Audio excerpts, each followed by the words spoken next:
Estoy seguro que más de una vez habrán escuchado por ahí que el lenguaje está en decadencia, que hablamos cada vez peor, con menos vocabulario y peores estructuras sintácticas.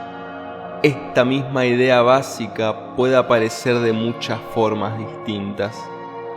No es muy distinto quejarse de que los jóvenes hablan mal que decir que en tal o cual otro país a la gente no se le entiende, que encasillar el habla de personas de bajos ingresos como pobre o deficitario. Por supuesto, en cada uno de estos casos hay distintas cosas implicadas, pero siempre está allí el buen o el mal hablar.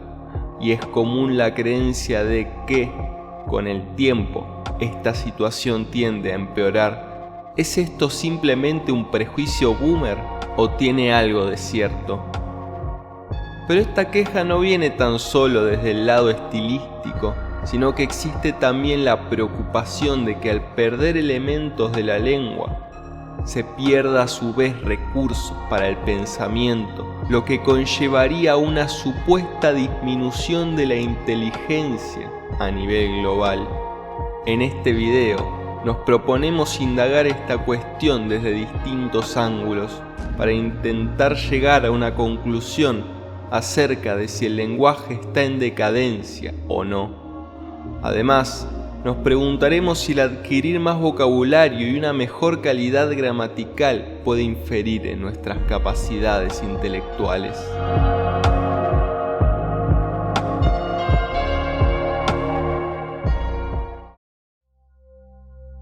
Surge un primer argumento importante contra la idea de que el lenguaje esté en decadencia, y es la variabilidad natural que poseen las lenguas. Este concepto se remonta al padre de la lingüística moderna, Saussure, y básicamente implica que, a través del tiempo, las lenguas van cambiando irremediablemente, lo cual no implica que mejoren o empeoren, simplemente cambian. Por ejemplo, las palabras van adquiriendo distintos usos, y esto es algo que podemos ver ya no solo en la historia, sino a nivel regional. Las mismas palabras del español son usadas de diversas formas en distintos países, y no por ello unos poseen el verdadero uso y otros no. Por supuesto, no solo el significado de las palabras muta a través del tiempo, también lo hace su sonoridad. Un ejemplo sencillo es que muchas palabras del español antiguo que poseían el sonido F lo perdieron y fue reemplazado gráficamente por la H muda. Así es el caso de fermosa, que pasó a ser hermosa, o de furnus en latín, que pasó a ser horno en español, antepasado en el que vemos su relación con el fuego. Estos cambios simplemente van ocurriendo por distintas cuestiones, como puede ser la contaminación entre lenguas de distintos pueblos o cambios de costumbres. Así es que, aunque septiembre o murciélago nos suenen mal, quizás se trate de la evolución natural de nuestra lengua. Lo que es seguro es que utilizar estas formas no nos hará más tontos, como algunos nos quisieran hacer creer. Para cerrar este punto, si sostenemos que el español se está corrompiendo, pensemos en el caso del inglés. Siglos atrás, los eruditos veían cómo el idioma estaba perdiendo sus casos heredados del latín y sus géneros. Probablemente hayan pensado que esto conllevaba una degradación propia del vulgo, que estaban condenando a la lengua a su atrofiamiento y destrucción. Hoy en día es difícil sostener que el inglés sea inferior a aquella lengua primera, y si no, tendríamos que pensar también que lo que hoy hablamos es solo una forma corrupta y empobrecida del latín, y no una lengua con sus propias características, para pensarlo. Ahora bien, cuando intentamos responder las preguntas que nos planteamos al principio sobre la evolución y la injerencia de la lengua en la inteligencia, nos topamos con un problema importante. Distintas corrientes de la lingüística la ciencia que estudia el lenguaje, proponen distintas soluciones a la misma cuestión que, de hecho, son casi opuestas. Por ende, primero haremos un muy breve resumen de dos de las principales corrientes de esta disciplina, el funcionalismo y el internismo. El funcionalismo, por un lado, es la más antigua de las dos. Su concepción del lenguaje es, como su nombre indica, la de un instrumento comunicativo con una función determinada. La noción que esta corriente propone es aquella famosa idea del lenguaje como tecnología, como algo construido. Por ende, su existencia pertenece al área de la cultura y no difiere mucho de la creación de otro tipo de herramientas. Su propia existencia viene a ayudar al ser humano, a prestarle soporte para lograr cosas que no podría hacer sin él.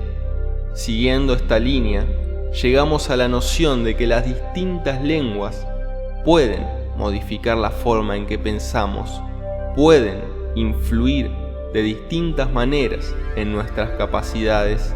Por ejemplo, una persona con una lengua con más palabras para designar a los colores sería capaz de reconocer más variantes de los mismos más rápido, y en una tribu en la que no exista izquierda y derecha, sino este y oeste, sus pobladores tendrán una mayor capacidad para ubicarse en el espacio.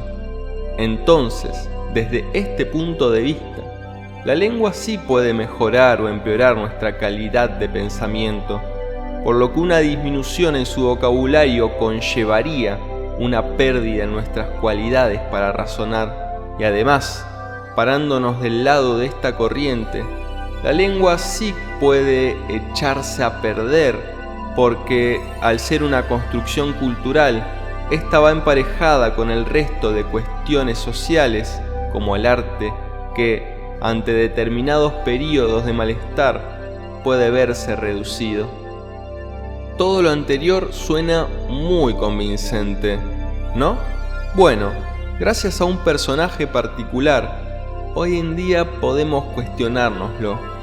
Estoy hablando del célebre lingüista y activista norteamericano, Noam Chomsky, quien es el padre de lo que él mismo llamó internismo. ¿Cuáles son los postulados de esta otra corriente? Al igual que con el funcionalismo, el nombre nos dará la clave. Por el contrario de esta última, que ve al lenguaje como un producto cultural, la teoría chomskiana sostiene que este es, fundamentalmente, una capacidad interna que proviene directamente de nuestra naturaleza. Es una suerte de órgano, de instinto. Así como las arañas nacen sabiendo fabricar telas de arañas, el ser humano nacería con la capacidad para comunicarse.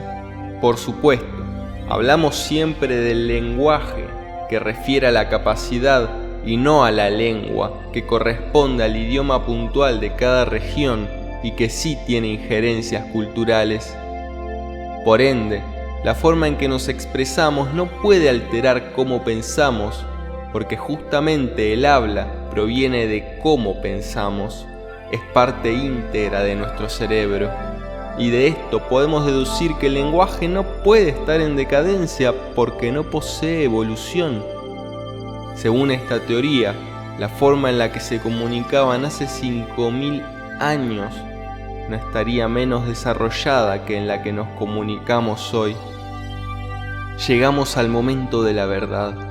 ¿Cuál de estas dos teorías tiene razón? Bueno, cada cual dirá que la suya, pero probablemente ambas tengan un poco de razón y a la vez estén equivocadas, porque ambas apuntan a dimensiones distintas del mismo fenómeno.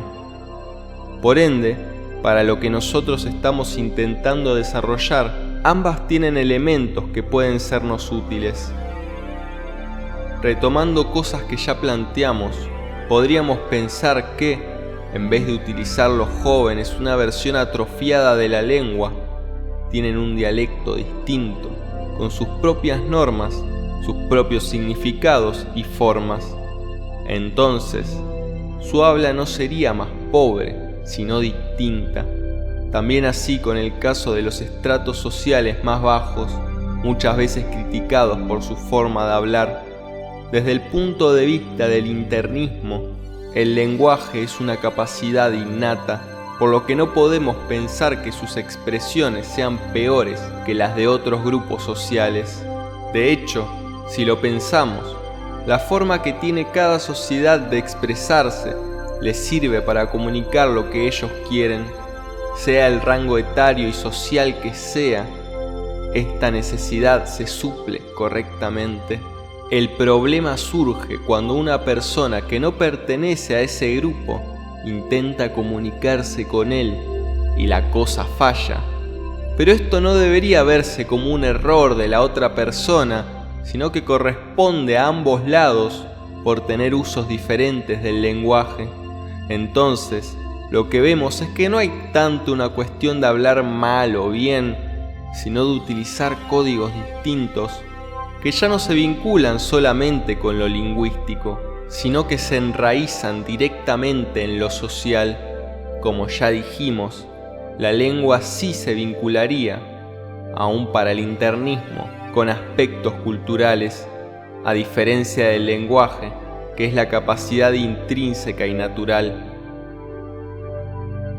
Pero si hay algún funcionalista que esté escuchando este video, que se quede tranquilo. Ahora vamos a retomar algunas cuestiones de esta corriente. Hay parte de esta que nos puede ayudar a complementar con lo anterior y apuntar a partir de ello a la segunda parte del problema planteado sobre si la adquisición de elementos lingüísticos puede mejorar nuestras capacidades intelectuales. Y es que, si bien no hay un hablar correcto y uno erróneo, la reducción del vocabulario y de las estructuras gramaticales ciertamente puede limitar nuestra capacidad para pensar, pero no porque las estructuras y las palabras se utilicen mal, sino porque ciertos conceptos, quizás menos comunes, quedan sin representación. Por ende, por ejemplo, en los sectores más marginados, a los que es más común que se les suministre una peor educación, poseen menos elementos para expresarse. Este proceder hacia los grupos más vulnerables es, por supuesto, un tipo de violencia. Pensamos que a lo que hay que apuntar no es a corregir el mal hablar de los jóvenes o de las personas de bajos recursos, sino mostrarles todo lo otro, a enseñarles el resto del panorama, no para que hablen bien, sino para que lo hagan con más elementos. Además, es sabido que el no tener la capacidad de hablar con cierta cortesía puede cerrar muchas puertas, porque el cómo debemos hablar se vincula con la situación o el contexto en el que estamos. Por supuesto, el aprender vocabulario puede mejorar nuestras capacidades, ya sea en un caso tan pequeño como leer. El no reconocer ciertas palabras a las que no estamos acostumbrados en nuestra cotidianidad puede llevar a que ciertas obras, sean artísticas o no, nos queden vedadas. Y este aprendizaje no se restringe tan solo al español. La adquisición de nuevos idiomas es una gran forma de flexibilizar y complejizar nuestra forma de expresarnos. No sé si aprender otras lenguas cambia nuestra forma de ver el mundo, pero lo que es seguro es que cambia nuestras capacidades de expresar aquello que vemos y entendemos, lo que se traduce en una comprensión más clara y vasta de nuestro entorno e incluso de nosotros mismos, porque aprender palabras va emparejado con aprender sus conceptos. Haciendo un resumen, y volviendo al eje del video, ¿hay decadencia del lenguaje? A partir de todo lo que planteé, puedo decir que no, que las lenguas seguirán modificándose, los libros se seguirán escribiendo y el mundo seguirá girando. Espero. Si no, piensen en sus padres y abuelos. ¿Ellos hablan o hablaban mejor que ustedes? ¿Con un vocabulario más rico y frases mejor elaboradas? Este tema de quejarse de las nuevas generaciones no es nada nuevo, pueden creerme. Y en cuanto a lo otro, si podemos enriquecer nuestro pensamiento adquiriendo herramientas discursivas, debo decir que, al menos en mi opinión, sí. Ya sea porque aumenta nuestra capacidad para expresarnos, ya sea por las puertas que nos abre a la hora de adquirir nuevos conocimientos. Una última cosita. Si tienen hijos o son maestros, no les digan a sus hijos o alumnos que hablan mal. Van a quedar un poco feo y van a demostrar que no entienden muy bien cómo funciona eso del lenguaje. Hasta acá llega el análisis de hoy. Recuerden, esto tan solo es mi opinión y si la suya es diferente, les propongo que me la dejen acá abajo en los comentarios. Estoy seguro de que puede surgir una discusión más que interesante. Además, debo confesar que no soy un especialista en lingüística. No es exactamente mi campo de estudio, aunque sí lo cursé en sus aspectos más generales y he intentado ser lo más riguroso posible. De cualquier forma, los planteos que resumí son de los más básicos y simplificados de la lingüística, por lo que si les interesa que ahonde más en estas corrientes en un video específico, no tienen que hacer más que dejarlo en los comentarios. Si les gustó, agradecería un montón que me dejaran un like. Si les gusta el contenido que subimos, tanto análisis como audiotextos, pueden suscribirle y darle a la campanita para que YouTube les avise cada vez que subimos un video nuevo. Esto sería todo por mi parte. Gracias por estar acá y hasta el próximo texto.